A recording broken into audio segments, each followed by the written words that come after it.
सियालकोट थाना मुरादपुर का कानून शिकनी करने वालों के खिलाफ ताबड़तोड़ कार्रवाइयों का सिलसिला जारी। 5 किलो से ज़्यादा मंशियात असला भी बरामद। 7 मुलजमान गिरफ्तार कर लिए गए। डिस्ट्रिक्ट पुलिस अफसर सियालकोट मोहम्मद हसन इकबाल की हिदायत पर मुरादपुर पुलिस ने SHO इंस्पेक्टर मियां अब्दुर्रज़ाक की ज़ेरे निगरानी में कानून शिकनी करने वालों के खिलाफ मुख्तलिफ मकामात पर कार्रवाइयाँ की।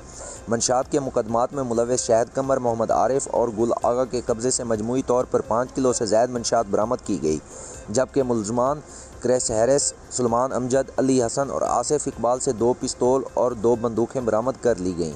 मुलजमान के खिलाफ मुख्तलिफ दफ़ात के तहत मुकदमात दर्ज कर लिए गए। मोरो FIA टीम का अक्सियन ऑफिस पर छापा। FIA डायरेक्टर के हमरा सेप्को इंजीनियर के ऑफिस पर छापा मारा। इंजीनियर सेप्को हबीबुल्ला पुनहोड़ रिहायशी कॉलोनी में छुप गए। अवाम की बड़ी रश मौजूद। इस मौका पर FIA डायरेक्टर ने कहा कि सेप्को इंजीनियर पर फैक्ट्री चलाने का मुकदमा दर्ज है, इसको गिरफ्तार करेंगे।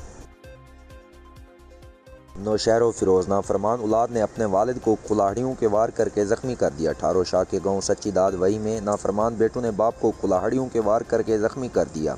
ज़ख्मी जलाल भट्ट को रूरल हेल्थ सेंटर ठारो शाह मुंतकिल किया गया। बेटों ने मलकियत के लिए बाप को ज़ख्मी किया है।